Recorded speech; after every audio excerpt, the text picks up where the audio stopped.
I'm still 20%, so get your head out your ass. I'm the antonym of the internet, still cleaning up the viruses that you had left. I think I'm falling in love again. Don't stop until you hear the I'm the antonym of the internet, been fighting on new grounds over if my love is valid. Fuck the cynicism, let the colors fly. Don't care, you think it's cringe because it's not your life. She said, do you like waffles? I said, hell yeah. Been watching Equals 3 until 2 a.m. I ain't got no iPhone, but I got a DS with a keychain, a pinky. Her cupcakes are the best. I've been failing my classes cause I don't give a damn. They say the world is my oyster, but the free market's a scam. Everything's been changing since last generation was born, and they won't try to take and change it. A two-edged sword.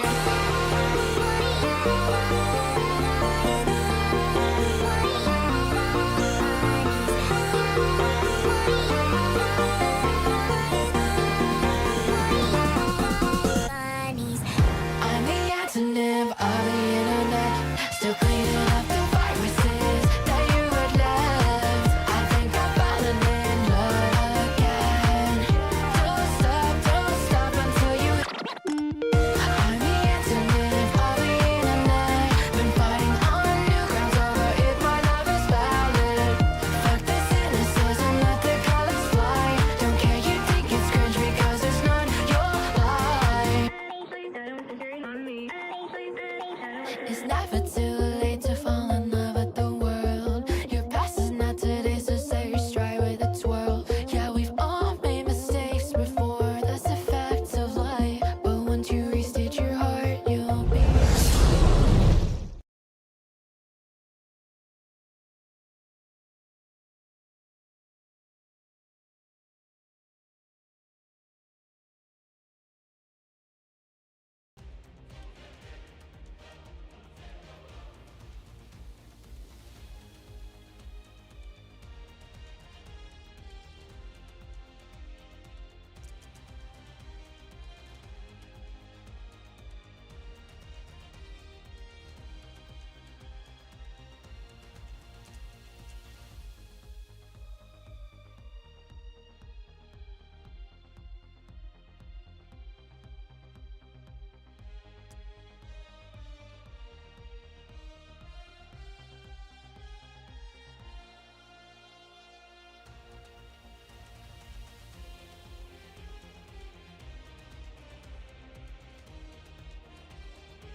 Over the course of 400 years, since the first dragon was tamed in the icy north of Magair, the continent of Cimmerian has changed.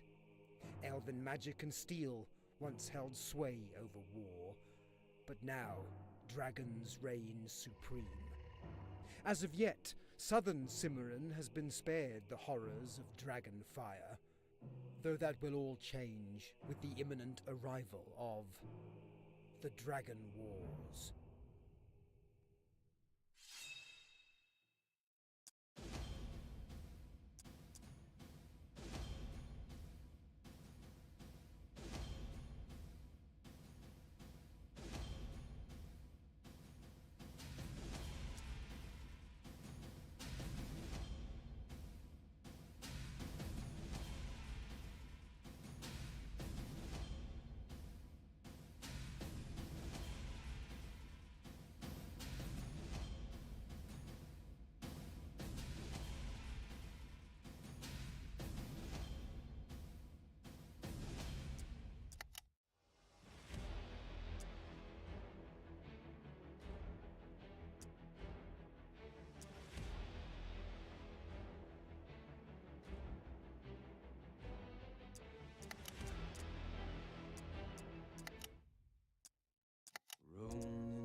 Kurik grew up in the village of Silverbow in Belvengard, where he practiced archery alongside his father and brother.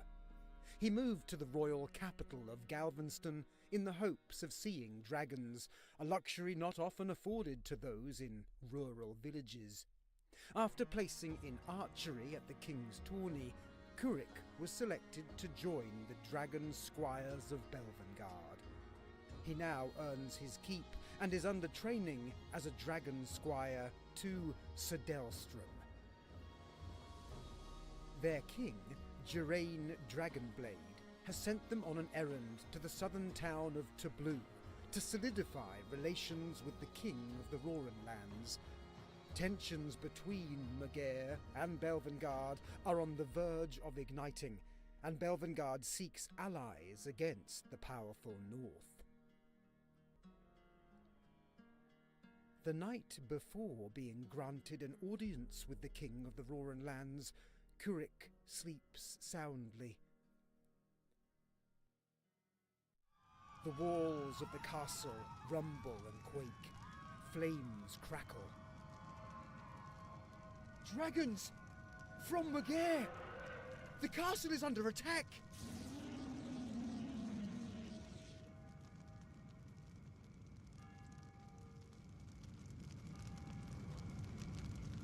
Kurik races down into the dens as the ceiling shudders above him. He hurriedly harnesses Sedelstrom's Rose Dragon, Renarax, with their quarterdeck, turret and saddle. When Kurik leads Renarax out of the den, Sedelstrom takes his position on the guard's saddle. Their dragon archers sprint across the open bailey. As the archer is running, dragon fire lights up the night, and the archer is still off. Okay, here. Sorry. Oh my god, I haven't been talking this whole time. God, that's a horrible start to this video. Okay, so sorry, Nerdo. Hey, good to see you. So mount up on the quarterdeck now. the dragons are just weird in this one. They're not like super intelligent, and they're like often controlled by mages, but they are the flying mounts of choice. They're like elves used to be superior, right? And then humans learned how to mount and tame dragons. Okay, nice music. Very indie, like it. Looks like something right here on YouTube, but I'm cool with it. And they are like mounted with like sometimes entire squads of people. I'm almost wondering if I should skip this, but give me time to explain. The thing with the book series, though, and it's the thing with this game too, if you scroll back a bit in time, it spews a bunch of fantasy. I'm not saying it's weird. I'm saying it's insultingly mischaracterizing cliches. It is, but it's also this. It spews so many fantasy. I'm not the kind of person who generally gets like intimidated. Auto rail, move you forward. All right, what am I? WSAD to move around and collect orbs. Oh my god, these controls are a bit floaty. So first off, it has microtransactions in the menu. It's already giving off to a bad first impression, right?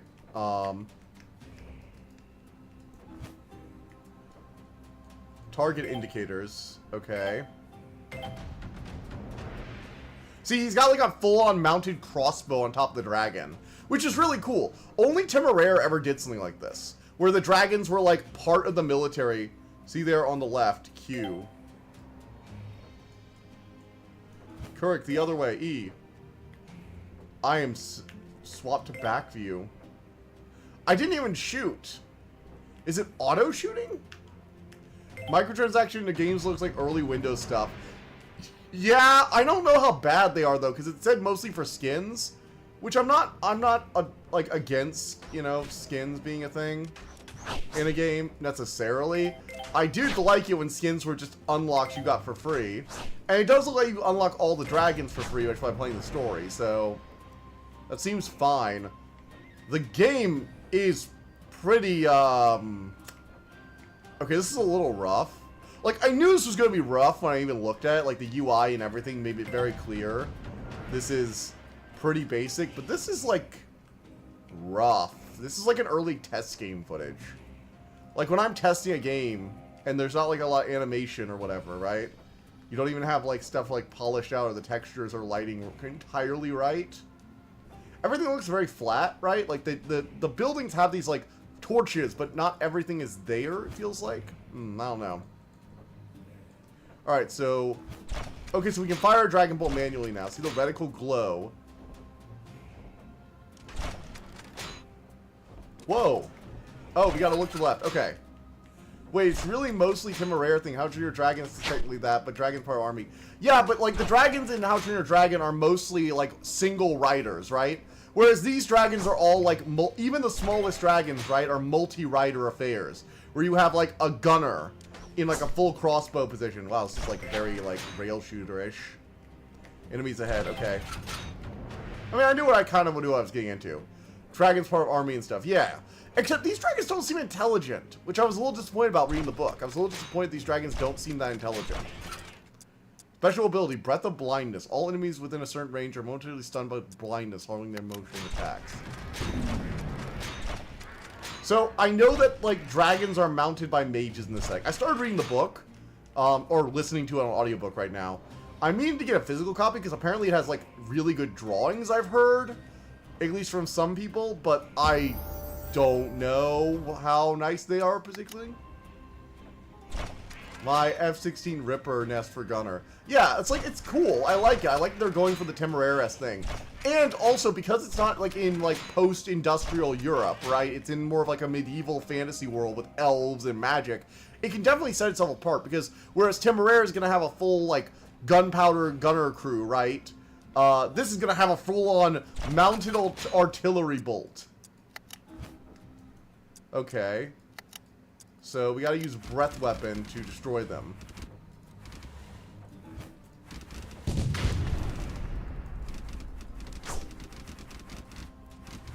Alright. That's my kind of thing. My F-16 Ripper with Nest for Gunner. Yeah. I think it's 5 gems earned. Congratulations on completing the tutorial. As you play through the main gate levels, you'll earn gems for new skins and dragon coins for upgrades. Oh god, we're already doing two goddamn currencies. This is really more and more like a mobile game the longer I go. Complete the end level objectives to earn coins, which also help upgrade your dragons. Finish every level to unlock a new dragon. Enemies slain, 20 out of 17. Lines remaining, 2 out of 2. Okay. So... yeah, this is a rough UI. Like, I don't have a problem with it necessarily, but it is rough, and it is something I will say. I do like they apparently have a quiz about the lore on the page. I do like that. That's kind of cute. That's kind of cute. It's a mixture between old-style nostalgia, those, like, CD-ROM games you would get back in the day, like book fairs and stuff, and a bit of, like, mobile gaming, which I'm not as a fan of one of those things. We must make haste. Hey, Coding Assembly. Also, by the way, if none of you understand what the hell is going on, don't worry. That's normal for starting this series. So, I need to tell you guys about this, because I kind of started the book today. Many of Magear's I meant to start dragons yesterday evening, but I just wasn't in the guard. mood to listen to it. And, but I did start it yesterday. I mean, just started today, after I dropped Code Assembly off at the bus stop. And it starts mid-battle. Like, this book series drops you into the middle of a fantasy battle against enemies you have no idea about, in a magic and world-building system you have no idea about, and just starts spewing out fantasy names at a rate I don't think I've ever seen. And I've seen some, like, dense fantasy jargon before. This was a bit much, even for me. I do like this, though. I do like this gameplay. So I'm getting used to it. It's nice. How are you doing, Assembly? How was the ride back? I mean, I heard that you got there all right. Messaged everything. Glad you were over for the weekend. It was fun. We had a lot of fun playing Magic.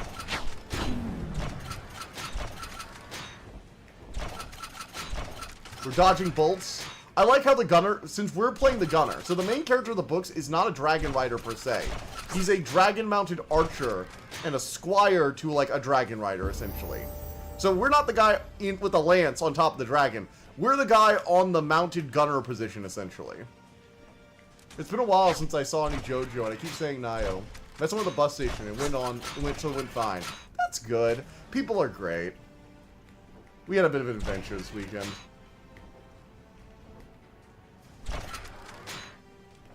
Alright. Whoa. There we go. Aha!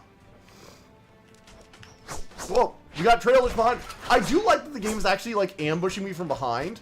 It's really making me have to, like, look around for attackers. You do actually really need to use this momentum to move around and look. Where are they? Damn it! Oh, shit! I'm going down! I'm going down! Revive. We get 2 revives per level, I guess. I don't know what that is supposed to be in the lore, necessarily. I also don't really know what the mage's capabilities are. Like, they can just finish watching Steven Universe move with my ma. That's good, that's good. The open skies are not safe. Whoa. We'll take the route through that cave. We'll take the route through the cave. But yeah, I was literally dropped into the book, and I'm like, this is like in the middle of a fantasy battle that I have like no context for. So basic context though for the setting though is elves used to dominate the world, right? Because they're long-lived, they have magic, and they have like advanced smithing techniques, so they had a lot of magic and powerful weaponry. But then things went a little nuts when humans learned how to control dragons, and suddenly they had mounted airborne artillery. In its den. It won't let us go without a fight. Okay, so this is like a wild dragon. The Disturbed. I haven't gotten to this point in the book yet. Ooh. Alright. Whoa. So it's like raining rocks on us, I guess? Alright. This thing has a lot of health. Oh, they keep shooting things at me. How is it shooting shit at me? Is it coming out of the wingtips? It's so weird. Whoa.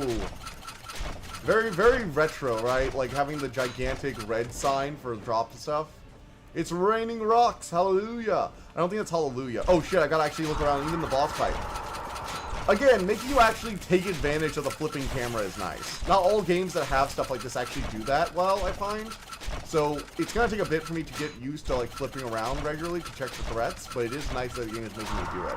I hate it when there's a system like that and there's just no reason to ever look around. It's like, why even give it to me? You're not gonna throw stuff at weird angles. Why even make me do this? Alright. Sorry, you're gonna have to hear that reloading sound a lot. Dear gods.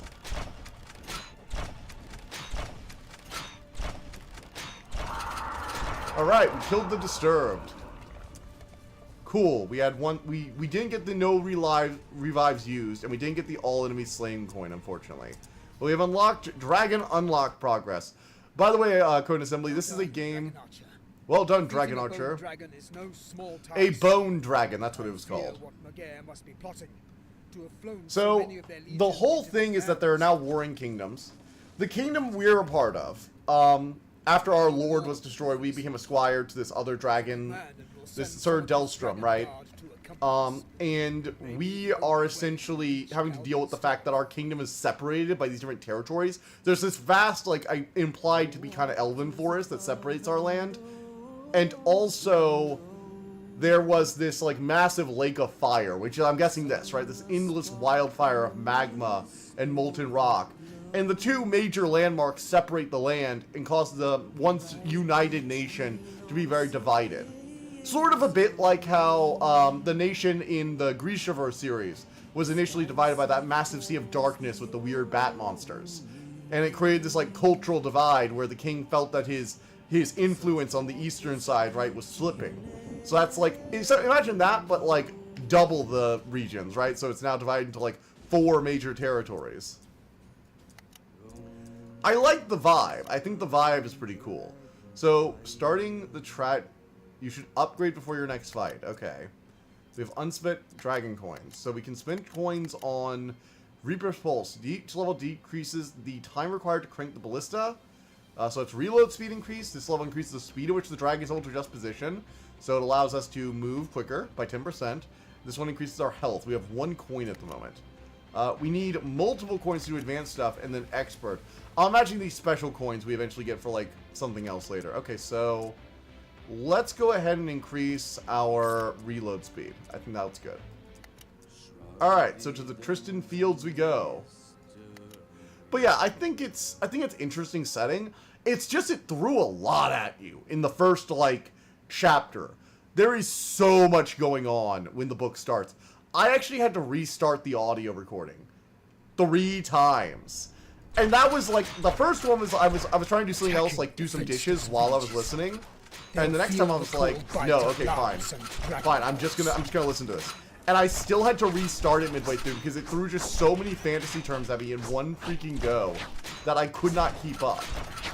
And if I'm having trouble keeping up, right, there's a bit of a problem. Because I've dealt with some dense-ass fantasy in my day. I have dealt with the blast of fantasy names so fast you don't even know, you can't even, like, remember them all, right? I've done that before. I've read that before.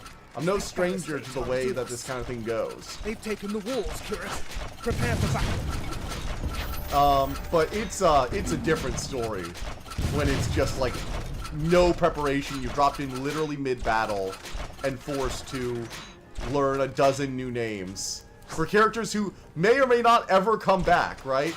Like, it's this mid-battle and they're attacking this king and queen. I can't... For the first, like, 2 times I listened to it, I couldn't tell if they were attacking the king or if they were trying to protect the king. And it was only by the third one I'm like, okay, I think they're trying to protect the king as they... but also take advantage of attacking a different king.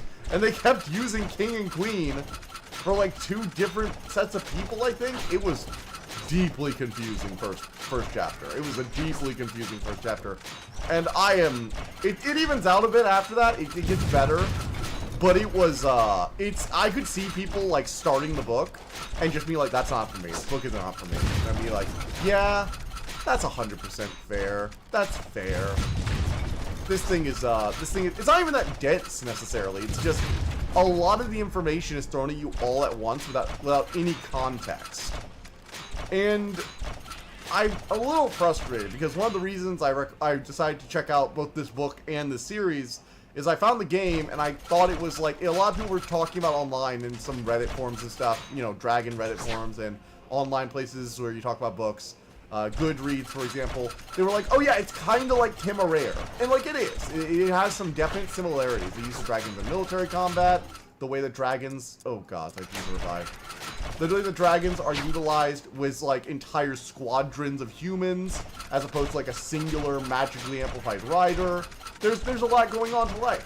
And it has a lot of that Temeraire-ish goodness that I enjoy. Trusted Venerax, swoop in closer. Oof. But at the same time, right, Temeraire was like very good at distributing world building information. It world built very slowly. It started with a guy who was, right, a naval officer who was not into, like, he was not very knowledgeable at the core. And so he was learning the secrets of the Dragon Corps with us as, like, a reader. And it was very good at drip feeding that information in a slow, digestible way, while still allowing for, like, complicated stuff to do, because we have a sort of frame of reference for the setting, because it's really just Napoleonic England, right? We know who Napoleon is. If an Englishman talks about how that damn Bonaparte is trying to like, you know, outflank us or whatever, you know what he means. You know the deal. You know what's going on in the world. But you can't really say the same for a completely original fantasy setting, even if it's like based on other stuff, right? When you talk about, I got the vibe of the elves, right? Because that's really easy. Elves have a lot of magic and a lot of power, and they live goddamn Bonaparte. I was afraid one of these vile beasts would show its face. Keep The your elusive. senses keen, Kirik. Oh, a Be black ready to strike. dragon. I like it, a black dragon that actually shows up in the, like, camouflages in the Dark of Night. Although its camouflage is kind of ruined by, like, coming down into this area. See, that's the mage. That's the mage over there. Dragons work with mages in this setting, which I think is kind of cool. You know, dragon-backed magic is definitely the kind of devastating power.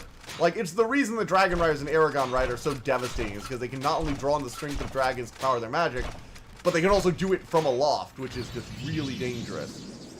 Oh, it does camouflage really well. I like that. Like to see it. Like it when the lore matches the setting. It's also really freaking fast. Although the giant blue glow its mage does whenever it wants to power attack us is definitely what's giving him away. Oh, frick. No mage for you. No mage for you. But yeah. Also, I'm really excited, Nerdo, that you're getting into the next few books. Book 6, I'm gonna be real. I would have preferred it if it ended at book 6. I think books 7 and 8 and 9 are fine books. They're fine books. And I like the ending in League of Dragons. I do. I really do. Temeraire getting to make... I'm not going to spoil it for you because you haven't finished it yet. But, like, I like the ending. But I also would have preferred it if he had been able to have his nice retirement in book 6. There's a whole thing where they basically get a pseudo-retirement. Nothing more we can do for Traston. We must I actually don't know how much of this is just playing through the story of the Fly through book. the night. Do not let sleep take you. I'm only on, like, book 1. They've already released, like, 4 books and a prequel, I think. Or 3 books and a prequel. 3 books and a prequel. Because the 4th book is the prequel. Also, I will say this. Like Temeraire, the dragon armor makes sense, right? It's definitely designed for covering a handful of, like, weak points, like the neck and the skull. I know the drill. You said it in past, though. I think I read first book first, as it's been a while. I did not finish. So I may as well start fresh, even when I remember quite what was going on. Yeah. Reading the first and second books is never a downside. The first Temeraire book is up there in, like, my favorite books of all time. Little Temeraire, freshly hatched. And Lawrence, like, slowly growing to love him and appreciate him as a companion, realizing that he is, like, responsible for this dragon, this little hatchling who looks up to him and sees the world for him. Because, like, there's this beautiful, I love, oh god, everything about Temeraire just makes me want to gush. Naomi Novik is such a good writer. This is like YouTube fantasy folk songs for, like, D&D campaigns. I love it. I love this. Do, do, do, do.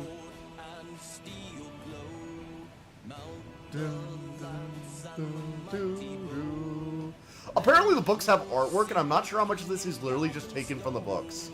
Also, what the fuck is that gigantic, like, geyser? What is that? Is that a big old tree? I am so excited to, like, read these books and maybe find out some more info, but, we'll have to see, we'll have to see. Yeah, all of these are locked right now. You apparently can unlock other dragons with microtransactions, which I'm not a big fan of. I'm gonna be real with you guys. Wait. Oh, that's cool. You can okay, I do like that you can respec. I do like you respec. Anyway, back to what I was talking about Temeraire. I love book 1 Temeraire. I think the other books are great. They have flaws, but watching as Lawrence grows from, like, reluctant duty to truly loving Temeraire and appreciating him as a companion and being like, I would not trade you for the world, my dear. Is a magical experience for a world without magic. You see. We have a full entourage now. Whoa. Holy. We got, like, companions, too, and they're, like, outlined in green, but it's really hard because the dragons have, like, these little green... Whoa. Holy shit, this got bad fast. Jeez. Those first 2 levels were, like, pretty calm compared to what's happening here. Damn. On book 5, Rings. Yeah, book 5. That's Napoleon's invasion of Britain. Oh my god. Book 4, though, I think book 4 might have... Oh god, it's hard to say. Because book 1 has some really solid moments. Again, I am a sucker for the whole Lawrence slowly, like, adopting Temeraire fully thing. And I love it when he meets his mom. Skipped comment, dang it. Oh, it's nice to... I must say, it's a shame we're not... got movie and I can't help projecting Dragonheart style on it, pretty much like Baki interpretation of Miyamoto Mushi is me being projected. Yeah, like, I mean, you do that. You project on everything, right? Like, I'm projecting Aragon and Temeraire onto this series already. Right? Because of the similarities in dragons and the very high fantasy setting. I'm already projecting some Aragon and Temeraire energy on these. It's a bit hard. I wish that you had some notifications when you're getting, like, ramped from behind. Oh, shit! Why are we just flying steady? Can we please get some motion going? Holy frick.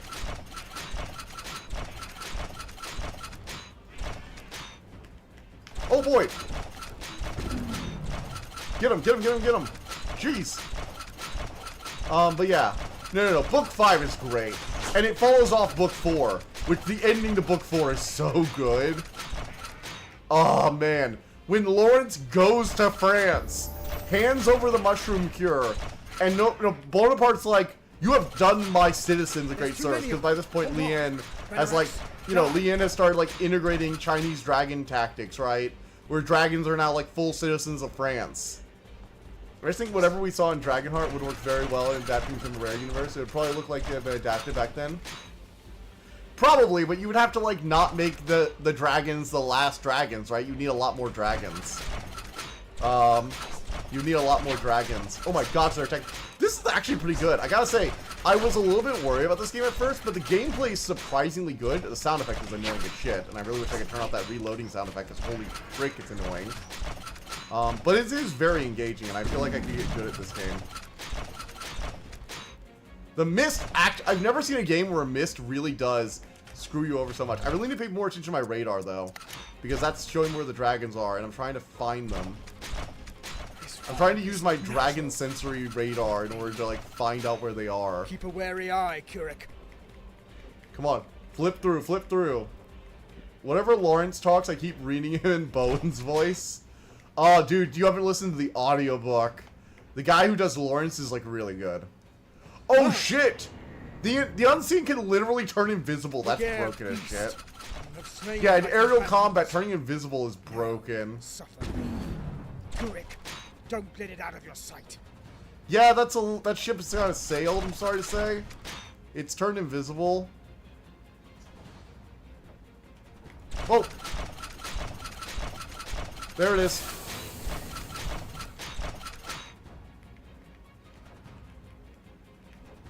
Oh boy. Oh, I collected Rose Dragon Firefly, whatever that is. I tried to take a look if it's easily available where I'm standing. Yeah. It is in English, but like, damn, that voice actor does a great job. I love the voice acting. Believe it or not, I actually didn't first experience the voice acting for it on Audible. I actually, oh my god, I love how I got to level 80 in the tech tree in Pal World. Now I can fly, no mount required. Wait, you can fly without a mount?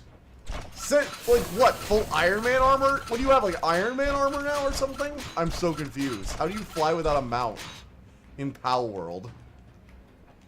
See, I'm flying on a dragon still. Then again, it's a dragon large enough for a crossbow platform, right? You get high-tech wings that use fuel. I do feel like that kind of defeats the point of, like, the PALs, right? Where your whole thing is, like, utilizing the PALs in, like, an industrious way. Only experience with audiobook I have is reading JoJo Part 6, which was used for the soundtrack. It was very cool, though. Very good voice acting. Yeah. Voice acting can really elevate an audiobook. I remember listening to the Temeraire books on freaking CD. Yeah, I'm old. But yes, at the library when I was like younger, they had a CD version of Temeraire. This was after I read the first book, and I was like, we have a long car ride coming up, and I have this little mini battery-powered CD player. So when I was a little, like, I think it was like 12 or 13, I rented out the book from the library, you know, from my amazing local library. Everybody go to your local library, it's amazing. We actually went by the local library, and there was somebody making like a cool hat using like the laser engraver in the workshop. Cool, very cool. But yeah, so I went by and I got the whole set of CDs. This was back when like an audiobook could be on like 20 CDs. So it was like a thick, like cartridge size casing with like a bunch of CDs on it. Alright, we got 2 coins. It would have like a bunch of different things. Doesn't undercut flying PAL mounts because PAL mounts don't require fuel to fly, and you have to craft the fuel to craft more. You have to craft the fuel and craft more when it runs out. That's true. One of the dragons has fallen. Honor the dragons. Honor the fallen. Honor the fallen, everyone. Our gold brethren shall not be denied. I also like that they have a variety of dragons in this setting. They don't just have, like, the one dragon, right? They have, like, a variety with different breath attacks or abilities. The fucking invisible dragon is not one I've encountered yet in the book, and I'm really excited for it, because that's going to be... I can just tell it's going to make a really cool encounter, Although, remember, CD Media's die only for gaming because gaming is apparently special snowflake for some goddamn reason. You say this, but there are people trying to make it work still. Honestly, I'm just going to cut off my PlayStation subscription and not buy any PlayStation stuff, and we'll see how that goes. I will buy disc-based PlayStation stuff for as long as they continue to do it, but I'm not buying digital things anymore from them because they've proven that they're going to take that as incentive to not make physical. So I'm going to only buy physical if I can, and when they stop doing physical, I'm going to stop buying from them. That's as simple as it is for me. I've already turned off my subscription. I've already turned off my PlayStation subscription, right? Because, like, why would I support them? They're shitty. Alright, I'm going to put one into here. Draconic Renewal. Regenerate a small amount of health over time. You are right, though. You're entirely right about that. They try, in the end, all they'll be able to do is keep screws themselves. There's actually a cool guy who is basically turned, like, old 128 gigabyte SSDs into cartridges that will auto-launch games when they're put into this, like, loading dock. Have you seen that thing? It's so cool. I actually am planning to try and 3D print some of the casings and see how that works. So I'll have to let you know how that goes. It's really cool, though. It's like, you literally can load it into even Linux, and it'll auto-launch the game. I did not. I must right away. You look it up. LTT had a great video on it. There's been a few other YouTubers who have been covering it. You can find the file. I might post a link to, like, the whole place. Oh my god, look at this swarm. Jeez. You know, I really need to play Panzer Dragoon. I've seen Panzer Dragoon played, and I've heard it compared to shit like this. And I'm like, is this actually what Panzer Dragoon was like, or is this something different? Wow, Dragon Warfare is crazy. See, this is a setting where dragons are, like, ridiculously common. Like, dragons are, to this medieval setting, what horses were to our real-life one, right? Like, there's something for the upper class and the nobles. If you have a dragon mount, you are an upper-class member of society. This is the bourgeois war. This is the war of the bourgeoisie over here. Also, these are fucking magic homing bolts. Ooh. Also, I am slowly recovering health, which is great. It so happened you speak to card ride enthusiasts. Yeah. Well, and the thing is, most games will work on like 128 gigabyte stuff, right? And I actually, believe it or not, I actually went online and looked. You can find some used for like $10. I'm not joking. There are some available on like eBay for somewhere between like $10 to $20. You can get these cartridges, you can make cartridges for a really low price. Especially if you have access to a local library that has a 3D printer, like mine does. Like, when you don't have the overhead, like, having a 3D printer, right? And the thing does, like, a whole thing. He has, like, 2 different mounting methods. One's, like, a larger... I've also got the in-game area, and my god, Toxic Terror devs do not disappoint. I've heard there's, like, a gigantic tree or sky islands and stuff. I've been hearing nothing but good things about Palworld. It's so impressive how this game went from, like... Ooh, we have Rose Dragon's steampunk skin. Okay, so I will say, they are doing microtransactions, but it does appear like you can actually just find skins in the overworld by finding those, like, runes and blasting them. Dragon Queen of Magair, we demand that you surrender. Oh my god, so we're going after the Scots. These are Scottish dragons, everybody. This is like a Scottish war. I'm sorry, we're not folding to the Scots, man. The Scots are scary, but they're not that scary. My god, how many shots are you guys gonna take? How drunk are you to avoid all these bolts? Ah, there's so many things here. Jeez. Cartridge is the real future of medium, not cipher digitalization bullshit. This are SD cards. SD cards have their own issues. I'm not as big of an SD card fan. The Switch cartridges are not SD cards. For as much as people think they are, they're not. They're different. Only death awaits you. Holy shit, that's a big boy. That's a big dragon. That's a big dragon right there. Oh boy. I'm getting shot at from below. Oh shit, we got mages and cover. We have mages under cover on this big boy. Whoa. My health is like slowly recovering and I'm trying desperately to not get hit. Oh.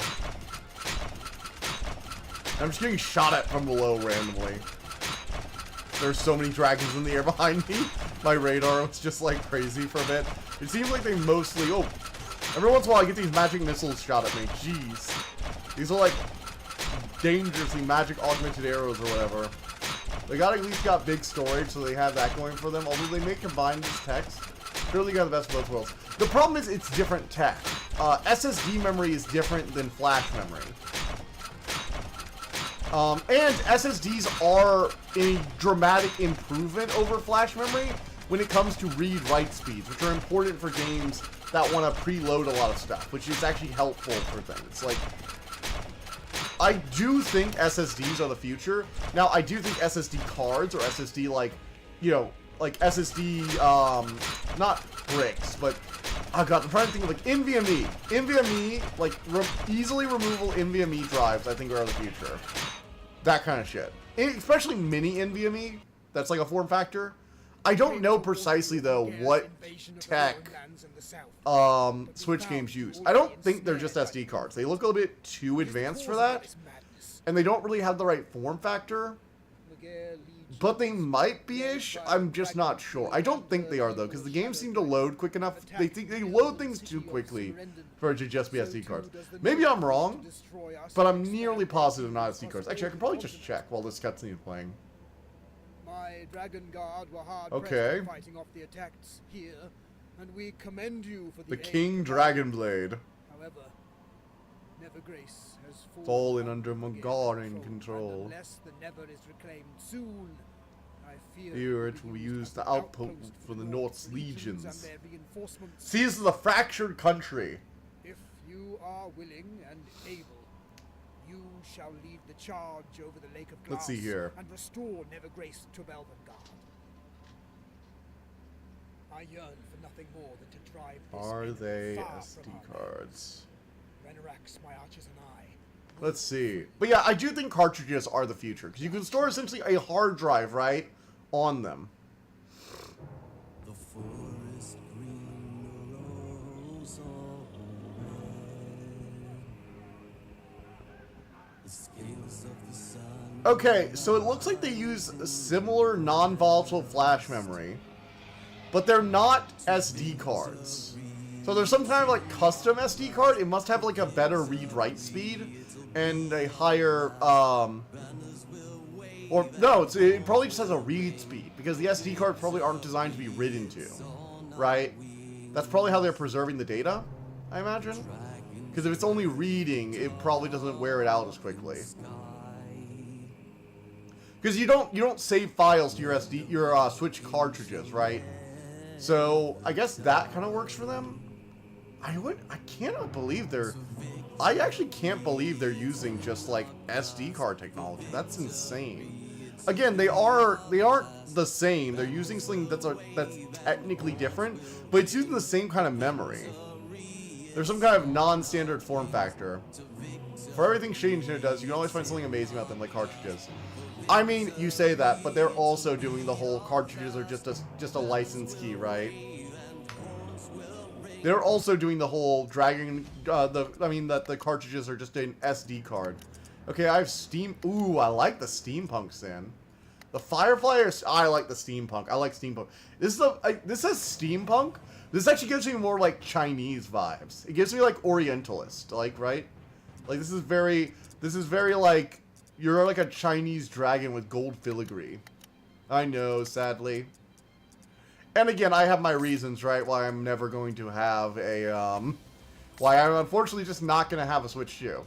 For as long as they continue to be so shitty. Is this really only a 6-mission game? With a plus tutorial?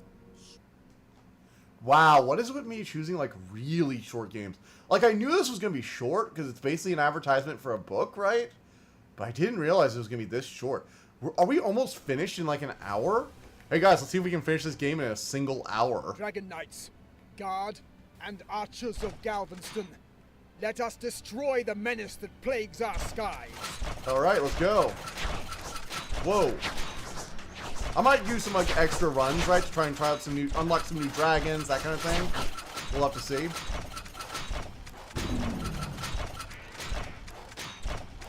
Okay. Blast you, blast you, blast you. Since the coins are reusable, though, you only need enough coins to fully upgrade one dragon, and then you can upgrade all of them. Because you can just remove coins from dragons before you swap out. Oh my.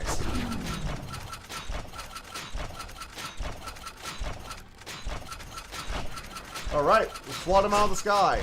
These guys take so many hits now, though. Jeez. Like, we used to kill these guys in, like, one ballista shot, which I think makes sense, right? I mean, like, we're the protagonist, obviously. We're, like, bigger dragon, but some of these guys take a lot of shots. I know, sadly, yeah. But, yeah, I think Nintendo is weirdly the least pissy of all the companies. I'm not going to say the best, because all of them are kind of annoying. But I will say this about Nintendo. They are currently the least horrible at the moment. Xbox is trying to take this as a moment to be like, oh, we're the good guys, actually. I'm like, no, you're not, Xbox. Shut the fuck up. We all know you'd be doing exactly what PlayStation is doing if you had the cachet to do it. You just don't. You tried to do this first. You don't get to claim moral superiority now. Although apparently the PlayStation CEO is being really stubborn about this. Keep the It's bolts sad. raining, Keurig. Apparently they were not expecting the backlash. I was talking about it with Fred, and I'm like, it's probably, we kind of agreed, right? It's probably because they did, like, the 500 movie thing where it got taken off their site within, like, a day of this whole, you know, physical fiasco. And they were expecting this to be, like, kind of news that people grumble about and then ignore. But it turned into, like, a bigger thing because of the other thing they were doing. I will say, for as low graphic as this game is, it does make some of these areas look very nice. Like, this sunset is, like, fantastic. Like, I love the colorization you're using. And the way it's, like, framing. These mountains are very low poly. But a little bit of good lighting does, goes a long way, right? Goes a long way in making this look better.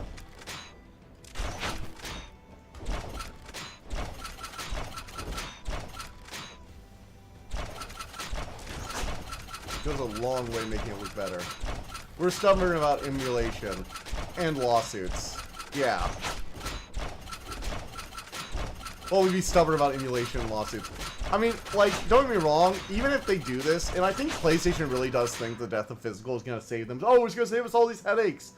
They underestimate the hacker community.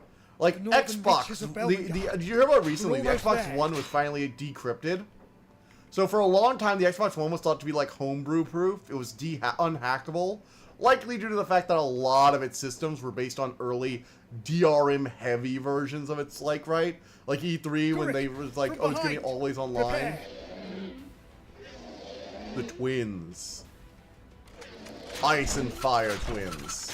Holy frick, these guys are, jeez. Oh boy, that is oh my god. These guys will dart around like nobody's business. What the frick is this? Did you see that Ice Dragon move? I can barely get a read on the thing.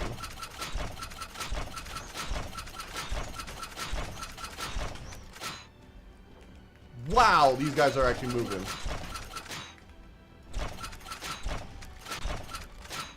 If these guys actually went at me with full force, I don't think I would be alive right now. They're like doing the video game thing of like lining up for shots. Now Xbox bleeds out its core company makes money. They're gutting out id Software and others. Actually, id Software, okay, id Software is getting unfairly good. I do agree with that. But they are only going back down to the size that they made with Doom 2016. So it's not like a decreasing amount. And for as much as I like to decry Microsoft on like every occasion, I mean, you know me, I use Linux, I fucking hate Windows. I will say this. They are giving Fallout New Vegas back to a competent studio. Now that is clearly because Bethesda has failed them and Microsoft is punishing them for their failures. But like, I'm still happy that we're going to see an Obsidian-made Fallout New Vegas sequel. I am really excited to see what Obsidian does with the Fallout brand again. Their recent projects haven't really been up my alley, but I'm deeply excited to see what they do with the Fallout brand again, because I feel like they have people there that treat it with respect. And they've basically been wanting to do it clearly for like the last few years anyway, so we'll see how that works out. Gutting in Software, they throw away some serious money, now they can't renew it however you're supposed to spell it. Yeah, they can't recoup it, is the thing. They spent a long time going on like a studio buying spree, and I think it was under this idea that like they would eventually just have all the good shit. Turns out you can't just buy your way to competency. You can try, but it doesn't always work. Alright, nearly got one of them down. Let's keep going, let's keep going. God, that reload sound is going to be like echoing in my ears all night. This thing is really annoying, and I'm sorry for the sound. I keep hitting it because I want to get the bolts off as soon as possible. But man, is that reload sound annoying enough to make me actually not maybe use it immediately. This freaking ice dragon will bolt around like nobody's business. Jeez, this thing is fast. Hard to get a beat on it before it's like, unless it's shooting at me.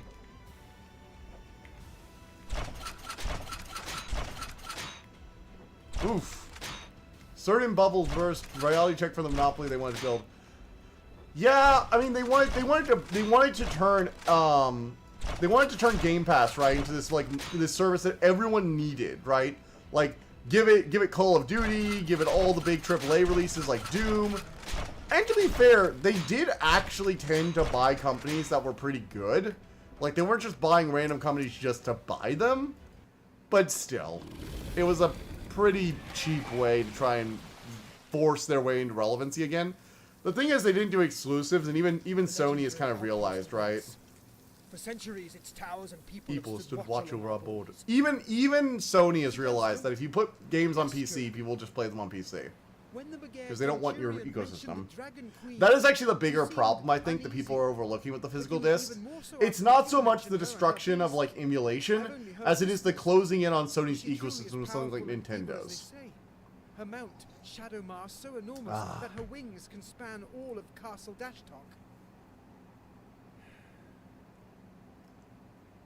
They say of power. Is linked to the magic of the other realm. The Dragon Realm, Niblir. Interesting.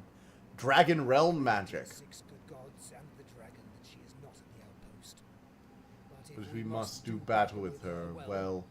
Oh god, we're going to fight the Dragon Goddess. Fuck! We are gonna go down fighting already. Courtesy Ego seems to know gamers want, struggles, so many things, generally speaking. It's somewhat malicious, actually. They know they lose sales to used games, and they would prefer to not have to compete with used games, or games being sold physically on sale at other sites. So their goal is to eliminate physical as an option, and then they have to buy them to the PlayStation Store. It also means that if they want to force you to buy new stuff, they can ban your account. Now, they're not going to say it out loud, but there have been accounts that have gotten banned, and people have lost entire libraries, except for their physical ones. That's why I buy most games for PlayStation on physical. If my account ever gets banned or something, I have Elden Ring, I have Dark Souls games. I can play those offline without needing Sony stuff. Now, granted, I don't get access to the online Sony stuff, but, like, it's not a huge deal. I also tend to homebrew my consoles the moment they lose access to online. Like, when the PS3 basically became dead and gone, I'm like, alright, homebrewing time, baby. Talking about Xbox in this case, does this apply to them? I vaguely know what's up. So Xbox is kind of in a decent position, weirdly enough. Partially because they just don't have to be the bad guy anymore. It's a little strange to say. So the thing with Xbox is, for a long time, they were basically the shittier version of Sony, right? Because Sony was the one who was in everybody's good graces since the PS4 era began. And Xbox had to really try to win over people, whereas Sony just had people. They had people just in the bag. Damage reduction per level. Gain extra use of your dragon special ability with the Well of Power. I really need to get more upgrades, but oh well. Again, I'm not a huge fan of the way that there's microtransactions in this, but, like, here, let me show you. Gems are earned, skins cost this, you can unlock dragons with gems, or you can just play the maps and do it, unlock them naturally. Not a fan of that. So, we have the Queen and her wicked mount Shadowmar. Okay. Talking about them in this case, Xbox in this case, really annoying. Anyway, I don't want to talk about them anymore. I'm a bit depressed that the death of physical is coming, because the thing people aren't talking about is that this is also happening in the anime space. Sony It's this bought cold Crunchyroll, here. Imagine what and it's they're like also in pushing the frigid same Bulgaria. bullshit for anime Blu-rays. They want only anime Blu-rays to only be limited releases. That way they can, you know, do FOMO and scarcity while also forcing people to buy digital licenses for shit. Yeah, this isn't just a you people forget, Sony is not just a game company. They are an entertainment company. They not only like own Crunchyroll, they also produce Blu-ray drives.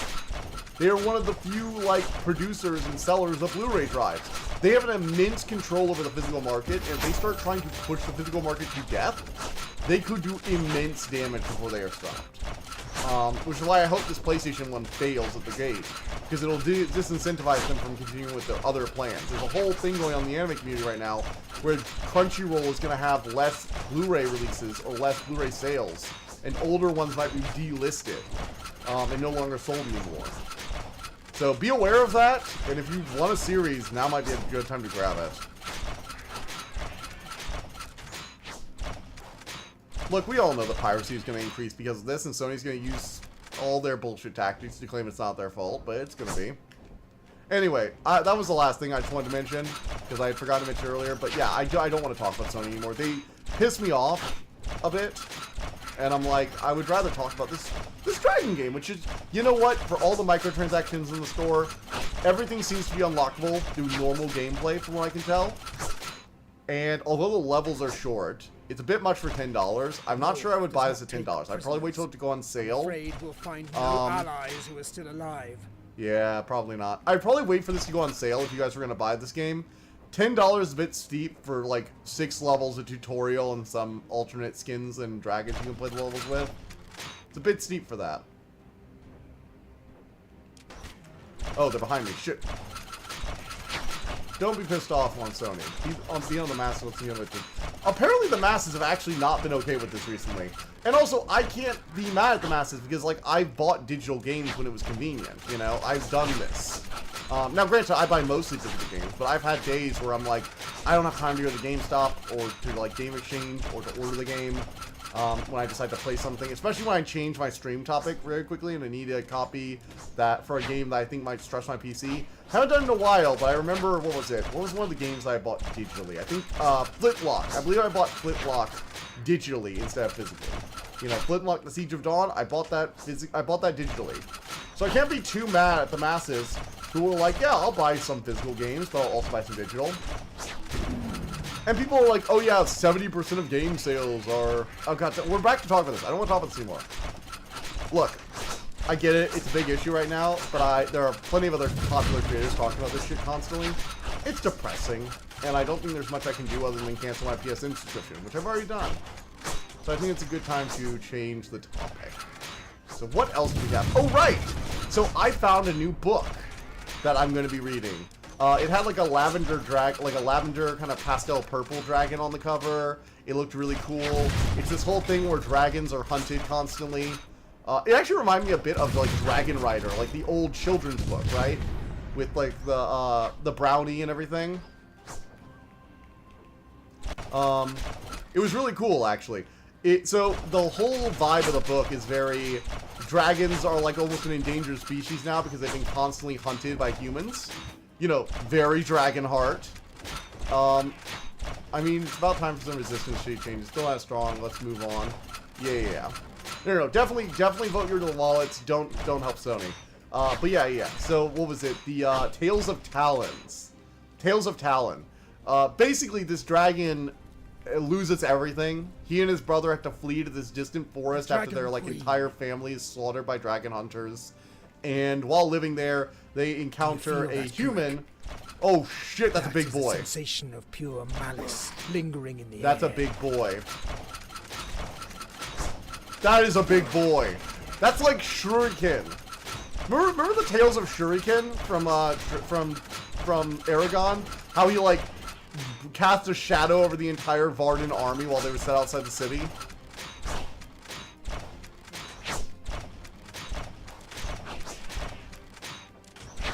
That's what that reminds me of. Holy shit.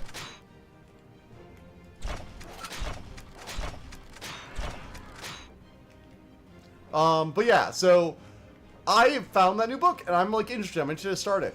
First, I gotta finish Through Blood and Dragons. Poor Shuriken. I know, right? Poor man. Like, all they could do for him in the end, right, was literally just put him out of his misery. He never deserved all that. Yeah. This is it. I've read a few Our last fanfics about, step. like, Shuriken hatching, expecting his Fear rider, and holds finding us tight in Galbatorix its only for grip his now. mind to get broken. Like, real tragic We fanfic are shit. those of the Guard, and you are a true Dragon Archer. This is where legends are made. Alright, let's go for it. Find the bowman within you and wield baluster and bolt like the champions of old. Do it! We've got to keep flying! Elven Guard! For Belvin God! I feel like I'm like getting the climax of a book that I haven't finished reading. I feel like this would be a lot more impactful if I like finished the book right now. I wasn't expecting to finish this in one stream, to be fair. If I had decent income on me, book industry would be lifted by the league with all the things I want to purchase. Oh my god, yeah.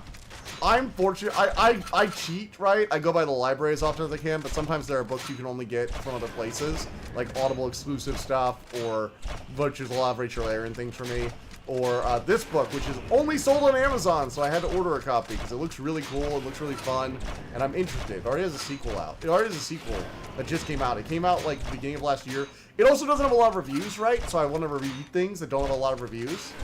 Even on Amazon, which is the only store it's on. It's not even available on Goodreads. It only has, like, 5 reviews. And I'm like, oh man, this is like prime short territory. Maybe I can post like an actual written review on Goodreads. If nobody else has seen this before, I can be the one to read it and get people to know it. Because clearly, it's been a while and nobody's read it. It's not like a new book. It came out at the tail end of last year in November. Man, this guy really does remind me of Shuriken. Although he seems to be like just like an actually evil dragon who's working with the evil queen lady. With dark magic and shit. Although this is also, you know, we're only one side. I bet the Brits like to think they're morally superior than the Scots, right?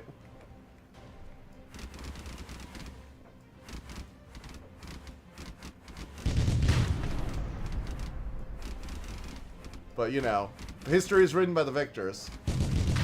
So, evil queen versus, you know, maybe not completely morally right country. We'll see. I don't know how morally nuanced this like, conflict is. Because, like, she's spewing black, purple, cursed fire, right? Like, that's generally a sign you're just, like, morally evil in fantasy. I don't want to be judgy. But very rarely is the person who spews eternally cursed black fire the good guy. Like, Itachi was deliberately made to be evil, right? To be like he was pretending to be a evil genocidal murderer. And he had the cursed evil black flame deal in Naruto. So I feel like when you spew evil cursed fire that seems to not be extinguishing down there, even though it's burning fucking brick, probably not the good guy, all things considered. Not to be, you know, not to be that guy. But the black dragon with wings like the tattered cloak, ridden by a queen who clearly has kind of been in the middle of a warfare zone and just decimated an entire town / outpost, with cursed flames that seem to be not coming out, doesn't seem to be the good guy, or even the morally, like, flexible one. Although, again, maybe they have reasons for this shit. Maybe they have reasons. I'm not sure. I'm just a soldier in the army. You know, I've got my orders. Also, I would really like it if the guy riding the dragon would use his freaking lance when she comes near. But apparently that's too much to ask. Apparently this is too much to ask. Man, I'm still thinking about Shuriken. Boy really did not deserve that. You know what the most evil... Shuriken might actually be the most evil thing Galbatorix did, and that's saying something. Because, remember, he killed the Dragon Riders, right, after he had gone fully off-the-wall bonanzas.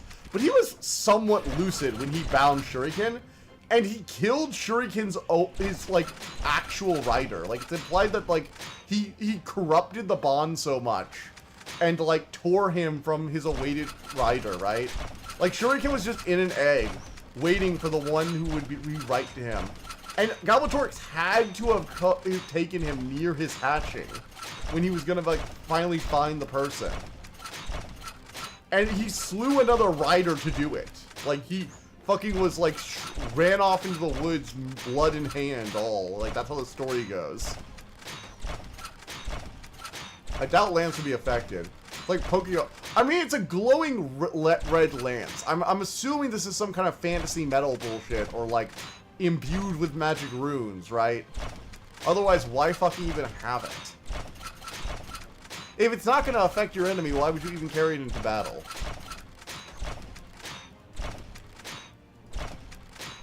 Imagine if you're a smaller dragon who can't have a ballista riding on top, and you're like, I've just got to rely on my lance. Full on kamikaze. Maybe. Also, it's a really big stick. You gotta understand. Like, this stick is like half as long as this stick is half as long as my dragon. Not counting tail, like. Actually, not counting tail, it's almost as long as my dragon, not counting the tail. Jeez. Damn, boy. Also, this thing just soaks up so many bullets. And that, I will say, that ballista sound gets so repetitive. I get it. You only had a few assets, so you reuse the sound effect, but my god, is that repetitive? Okay. Well, he's not dead yet. I think we just annoyed him enough that he left. I don't even think we killed him. We just annoyed him enough that he ran away. Length got is good for nothing if you can't give it velocity, and that's a dragon. Yeah, we annoyed him enough that he left. Holy fuck. We didn't even kill it. They all are. We would never have survived without your skills and courage, Kurik. See, this is like a character arc that I feel is like completely unearned because we didn't see all the drama. But I fear Kirk wasn't even in half the cutscenes. He was in like the first one and like one or two of the others, but he wasn't even there when the king gave his orders. That was like our you know, commander. We are from the I do like this. Okay, this scene right here with the dragon helping to rebuild the fences really shows how dragons have been integrated into the society of this kingdom. This is the kind of world building I like, actually. I really like this. This is the kind of world building that makes me go, oh, that's great. Look at this guy. This big old dragon is like handing wood to the construction workers. This is great. This is fantastic. You know, for as much shit as I give this for like dropping me in the book, right? In the first chapter with like a bunch of fantasy names. From everything I've seen in the game and the artwork, it really does feel like a world where this society has become fully integrated with dragonkind, and they are used in like daily construction work and day-to-day stuff. A lot. I can see the Temeraire comparison. I really can see it. Like, look at this guy. He's carrying a pallet of stone over to the rebuilding castle, right?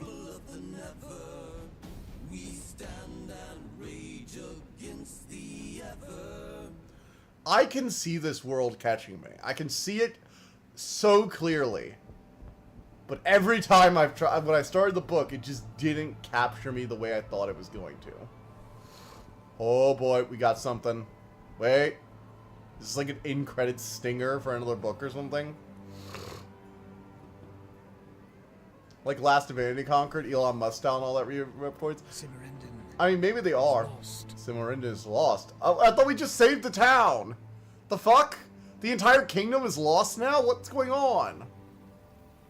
Oh, the elves are getting murdered, guys. The elves are getting murdered as per fucking usual. And there's a magic flower. Okay. What's the deal with the flower and, like, the elven lady who got murked?